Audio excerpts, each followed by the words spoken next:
Blog Talk Radio.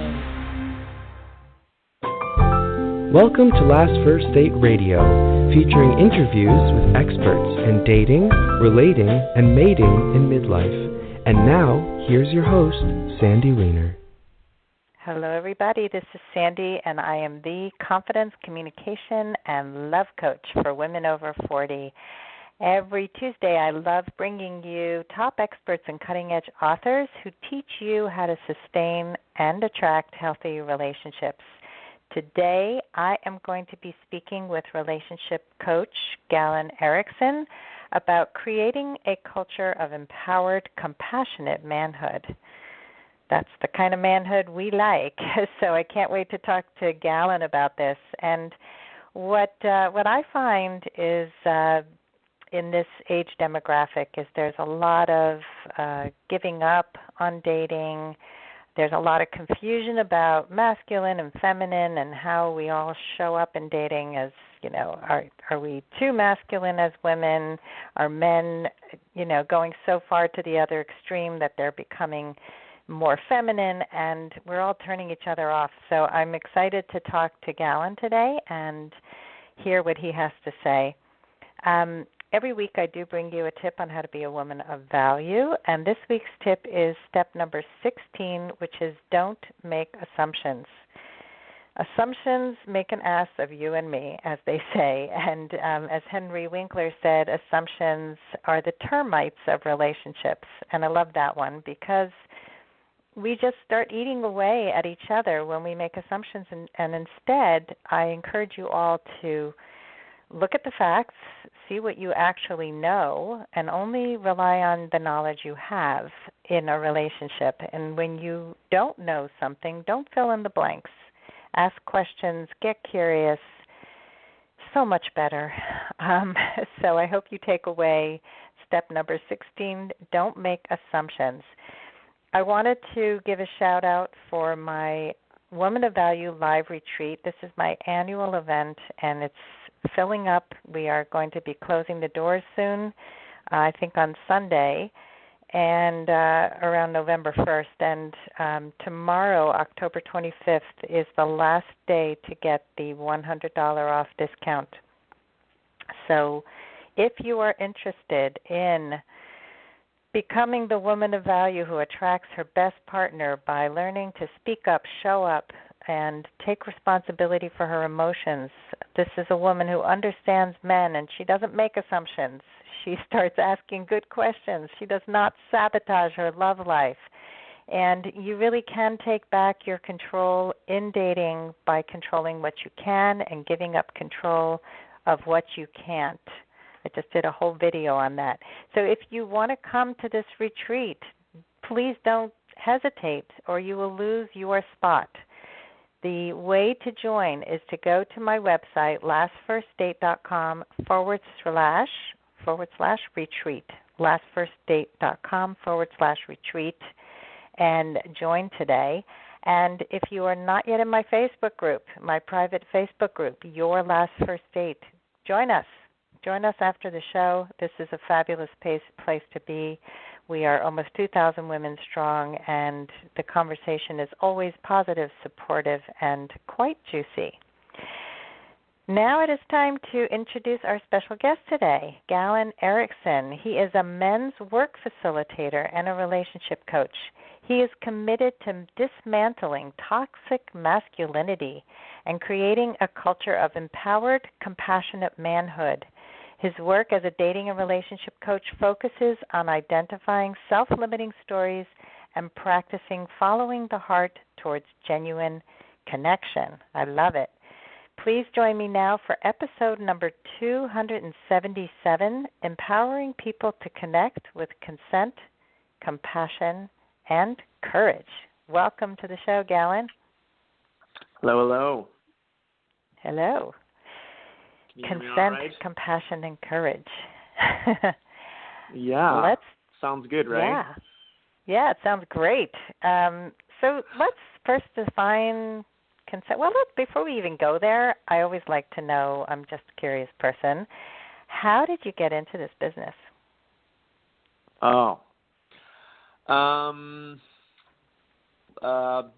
basically, let's see, high level, I was married and divorced by the time I was 22, and that was a really hard breakup.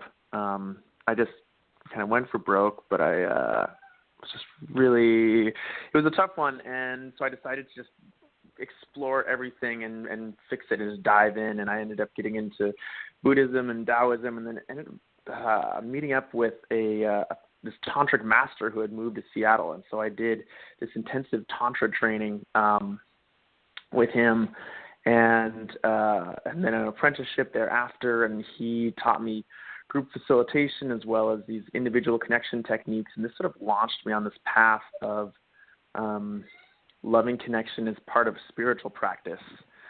And so I began hosting men's groups, doing my own exploration, and those men's groups were a big part of that. And so just through that, just hearing these guys' stories and wanting to help them more and do more work, I began coaching and supporting men and being the best versions of themselves. And a big part I think you mentioned is identifying some of those toxic cultural norms that men are brought up with and finding ways to help these men move beyond that, to be in a more wholehearted, compassionate but yet empowered space. And I think I think you mentioned that already, is just that I feel like our society will paint this false dichotomy where it's either, alpha male, not respecting boundaries, very, confident, or you have this more effeminate metrosexual man who, asks to kiss you but isn't very confident or sexy. And that's really, in my opinion, and excuse my French, but it's really bullshit. Because a good man, it has integrity. He is absolutely honoring of the woman that he's with, and he is absolutely full of his passion and his lust for her, but yet completely grounded in absolutely cherishing where she's at and only moving forward with complete honoring. And in relationship, he doesn't shy away from taking the lead and making decisions, but he also is connected to his heart and able to feel and to connect in that deeper way. So, it's interesting. Well, first of all, thank you for sharing your story. I always find it interesting. 22. Wow, I have a daughter who's 22, and right. I mean, she was in a relationship for 3 years with the man she thought she was going to marry, and now she doesn't even speak to him anymore. So it's lots can change when you're 22, and I certainly know myself very well. Yeah, right.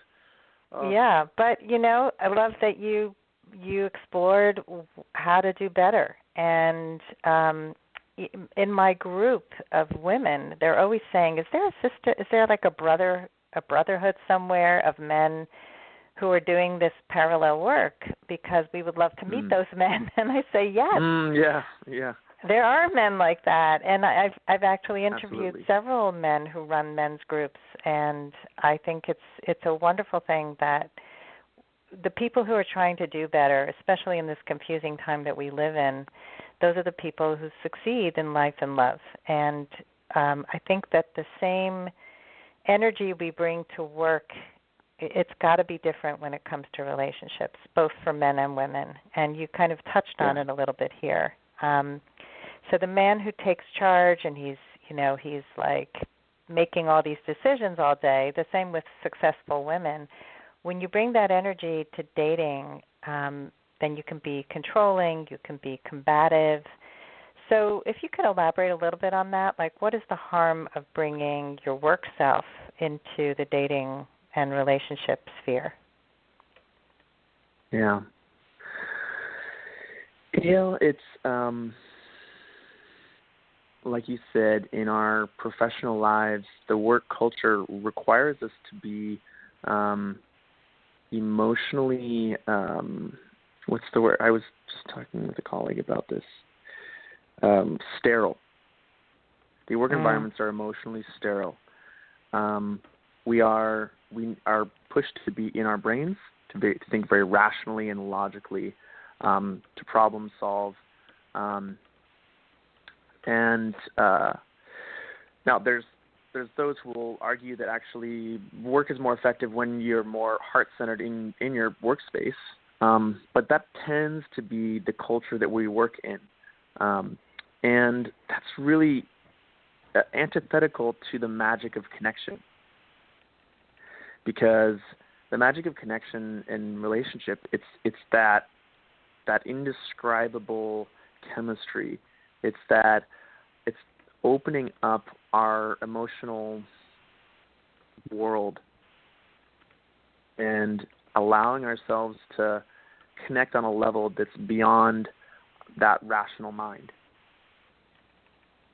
And for some people, we spend so much time in that rational mind that we forget how to connect on that energetic, emotional level. And I think for me, it's more than just the emotional vulnerability, because I feel like emotional vulnerability can imply sort of a weakness, right? It's vulnerability.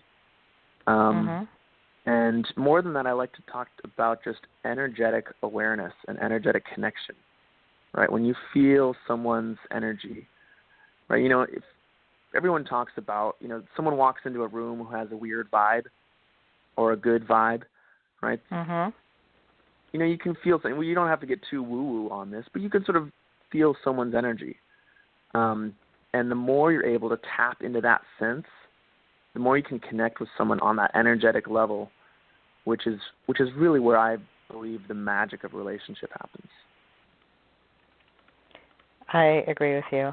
And that's why it's so important to meet in person. So many people who meet online, they fall in love with the profile. I used to do this when I first started dating. It's like, oh, my God, we're the perfect match. I once had a guy email me before meeting me and saying, you're the perfect woman for me. I have opera tickets, box seats for Friday night. You want to come? I'm like, I don't know you at all. I've never met you, and I'm not going to sit in a box seat at an opera, even though I also hate opera, but that's another story. But right. Oh. So it's like making all these assumptions that, oh my God, you say it on paper. Paper and person are not the same. So that energetic, and no matter how woo-woo or not you are, what you're saying is so true. We really need to connect on that emotional level. And I think when we first get to know people, we're up in our heads and we're guarded and we're afraid we're going to get hurt. And so let's talk about what is consent culture and what does it have to do with what we're talking about right now. Yeah, it's relevant right now, I think, with the outburst of the Me Too posts. And I mean, from my journey to discovering and working to build consent culture, came through understanding some of what I call toxic masculine cultural norms. And that's, where men are told to man up and sort of repress their own emotions and, be tough, don't cry. And along with that sort of toxic masculine cultural norm is this sense that women are sort of there for men, that men, deserve sex, or that men are kind of inherently predators and sort of boys will be boys, and it's part of toxic masculine culture, and it's what some people will call rape culture, and that is a culture that creates the conditions for sexual abuse and boundary crossing to occur. And it's, we can talk about actual sexual abuse and rape, and that's epidemic in this country. And that's a very charged subject. But even before that, just simply how well are we honoring each other's boundaries and really moving forward in a way that feels safe and relaxed for everyone. And this is something that has been extremely powerful for me to have my awareness around this, and how I'm training men is to have awareness of how epidemic this culture of sort of boundary crossing is, right? Where men think that they just need to go in for the kiss and just go for it, even if she, persists a little bit, or if she doesn't say no, then you just got to go for it, right? Which is just, it's very problematic. And learn to have that awareness of where, when is a woman relaxing and really ready to connect, and when is she not ready, or when is that connection not quite there. And so, for example, I might I was at a party recently, and I asked to sit down next to a woman who we had been dancing and kind of chatted on the dance floor a little bit, and I saw her sitting down, and I said, "Can I sit down next to you?" And she said, "Yes, please." And she said, "Well, you don't have to ask." And I said, "I know." And she looked at me and she said, I really like that you did. And I'm honoring that, I'm a very masculine, sort of somewhat, like, my energy is very out there, and I tend to be aggressive, and I'm just kind of a very masculine dude. And so I want to acknowledge that energy for me is, could be unsettling for some people.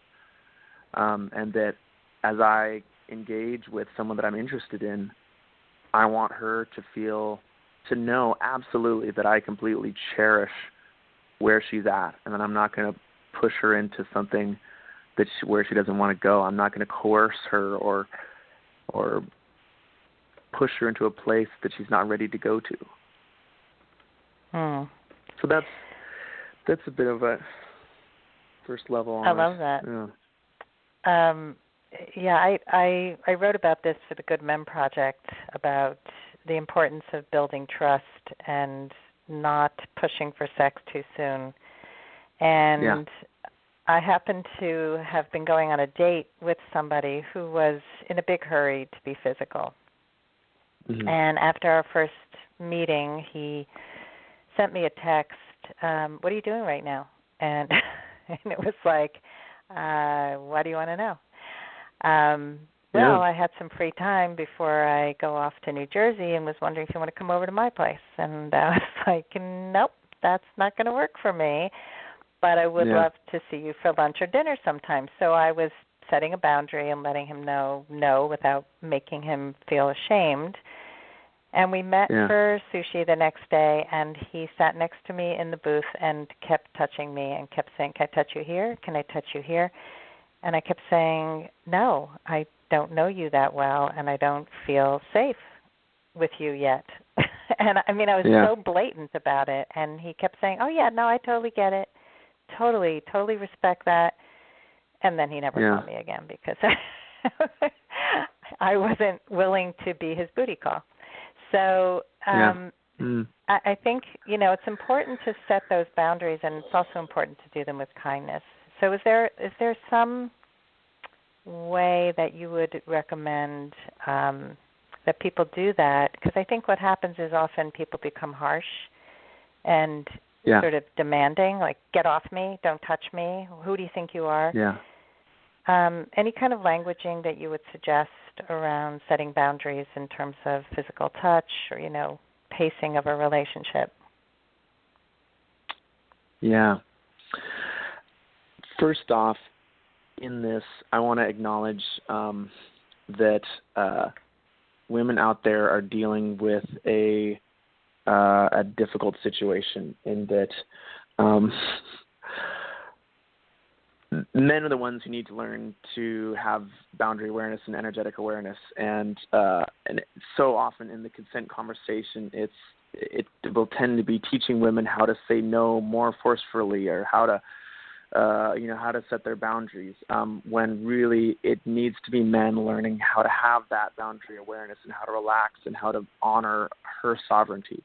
So anytime I'm talking to women about this, I want to make sure that that's absolutely clear, is that it's not all the women's job, is that it's absolutely the men's job. So that's first. But men are not always open to learning, so I know, right? So I think that's right. Okay, so with that said, I know, right? With that said, there's going to be guys who are open to learning, and there's going to be guys who just don't get it, and that's going to that's going to be part of the vetting process in dating.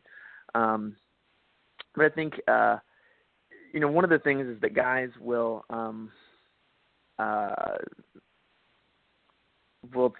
be sort of goal oriented, and if you tell them that they're not going to get that goal, they might shut down a little bit, or they might even though they know they might take it personally or something like this. And I think this is often what you talked about of, if you're too forceful, then they never call you again, or they don't know how to deal with it. So I guess this is another thing that I've heard women, my female friends talk to me about, how they'll feel bad if they shut a guy down and then he feels hurt. And so another thing that I want to make clear is that if you set your boundaries and he feels hurt about that, that's his issue. Women are not responsible for men's emotions. Nope, for anybody's emotions but their own. Yeah, exactly. But with that said, putting it in the context of, this is how I like to be loved. Putting it in the context of, let's enjoy every step of this relationship. This is what I found to be most successful, is when in the relationship, you're able to frame that consent discussion as one of getting the most out of every moment and enjoying the anticipation, right? It's like hunger's the best seasoning, as they say, right? In that, waiting to touch, or waiting to have that physical contact, or waiting to kiss, that can actually build your enjoyment. And so it's sort of this context shift where it's understanding that men are going to be goal oriented, right? And they're thinking, okay, like, I want to get that, I want to have sexual intimacy, right? It's so, and another thing to keep in mind is just how part of a characteristic of toxic masculine culture is that men don't have enough physical contact in their lives. This is an epidemic in our society, is that men don't get enough touch. Human beings need physical affection. And because of the homophobia and sexualization of human interaction, men don't get enough human touch, and so they are starving. I think that's really important to understand for anyone who wants to date a man, especially heterosexual men. I think actually gay guys are healthier in that it's more accepted just to have human contact with men and women. Interesting.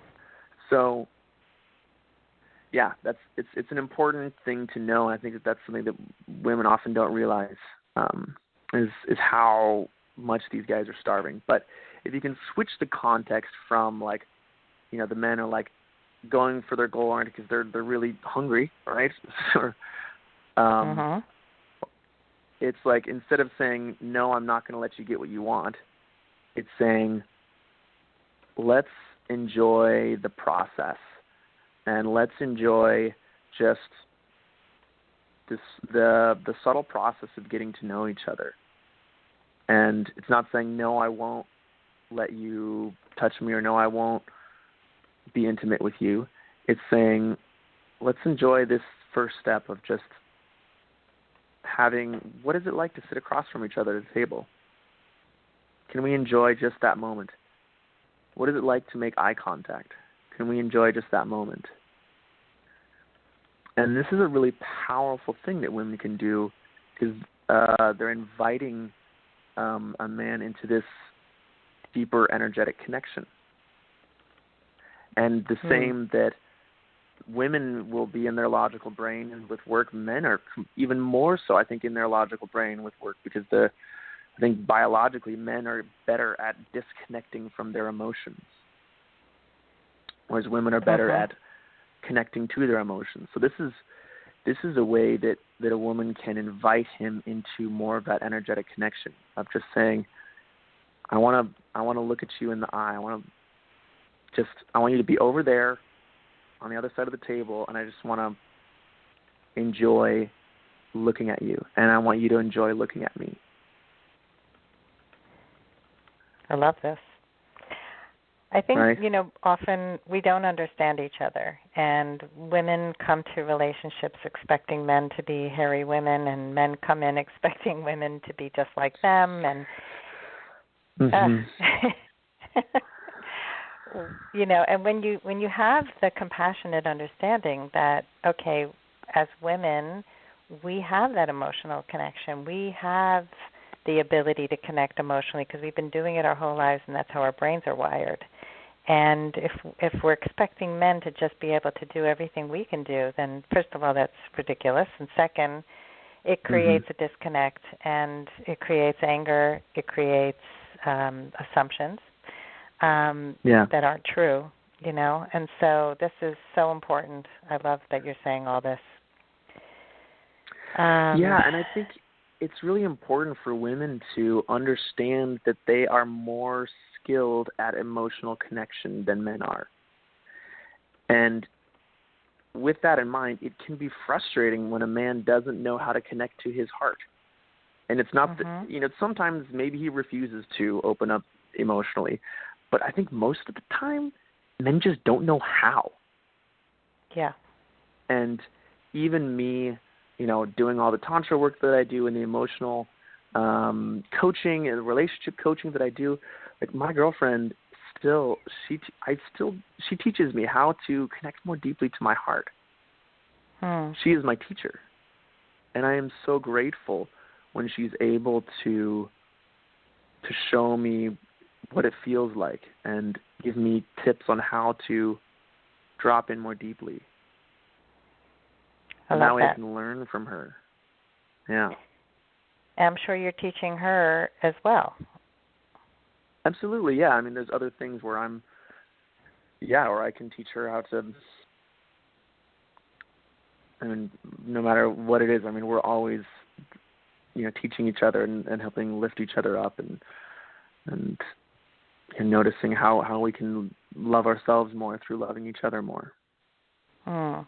That is the ideal, right? That's what everybody really wants, is to be in a relationship where you feel lifted and you can rise up to be your better self. And that takes place in an environment of consent, compassion, courage, all the things that you teach. Yeah.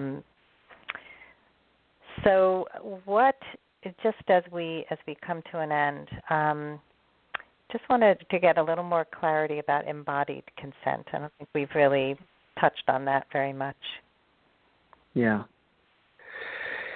Yeah, and this is, so embodied consent, in addition to verbal consent.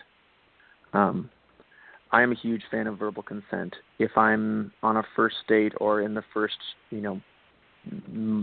few times of interacting or being intimate with a woman, I'm going to use a lot of verbal consent. Beyond that, there is that embodied consent, that energetic awareness of, am I really a fuck yes for this, right? They say, nothing less than a fuck yes. Yeah. And this is something where we might be going towards something, and maybe in our heads we're like, oh yeah, sure, I'd be game to do X, Y, or Z, or that sounds all right, or sure, it's the third date, we could do this. But it's really checking in of like, okay, what do I actually want? Like, what am I feeling in this moment? What does my body want? And being able to just have that awareness of your own body and what feels good. and also have the awareness of what's present for the other person, and being able to honor that beyond just at the mental level of what you should or shouldn't do. And sometimes, and this is something that this is a huge part of my personal cultivation, something I teach men, and I in general don't tell men to try and go for sex on the first date, or sometimes not even kissing on the first date, but just to be aware of it. And there was one time with my current girlfriend where, like, the first night that we met, like, I kept taking it slow. I kept checking in with my body, and I would, like, notice her body, and I'm like, I know we just met a couple hours ago, but it feels really safe to kiss you. And she was, and we had this amazing connection where she was like, yeah, it feels safe to kiss you too. And within just a few hours of meeting each other, we kissed, because we had that embodied consent, that energetic awareness, really tapping into that. Other times, I'm with an amazing woman who I think is awesome and who's gorgeous, right? But just checking in with that, I'm like, well, I don't know that I want to kiss yet, or I don't know if I want to go back to our place. So right. That's what I mean by embodied consent. Okay, so it's like a deep intuitive feeling that you have in your body, and you're really checking in with yourself to make sure that you're on board and you're really, it's a fuck yes. Yeah, nothing less than a fuck yes. So that's, yes, if it's a yes, it's a yes. If it's a no, it's a no. And if it's a maybe, it's a no, right? Yep. How many times have I said yes when I meant no in relationships with men in my past? I mean, it was a horrible feeling. It's a really horrible feeling. Yeah. So if we can all be honest and really check in and be in alignment with who we are, it'll be a whole lot better for all of us. This has been an amazing conversation, Galen. I really love the work that you're doing. So yes, tell our audience how they can find out more about you and what you have to offer them. Yeah. Well, you can go to my website. That's GalenDatingCoach.com. My name is spelled Galen. Or you can find me on Facebook. That's where I tend to do most of my social posting, and that's Galen Erickson. I think like Facebook /Galen.Erickson. That's Galen Erickson, CKSON. But also from my website, there's links to my Facebook profile. So just Galen Dating Coach is probably the easiest one to find me. All right. Well, thank you again, and keep doing this awesome work. We should introduce your men's groups to my women's groups. Sounds great. Let's do it. All right. Well, keep doing that great work out in the world, and thanks everybody for listening today, and I hope you go on your last first date very soon. Have a good one.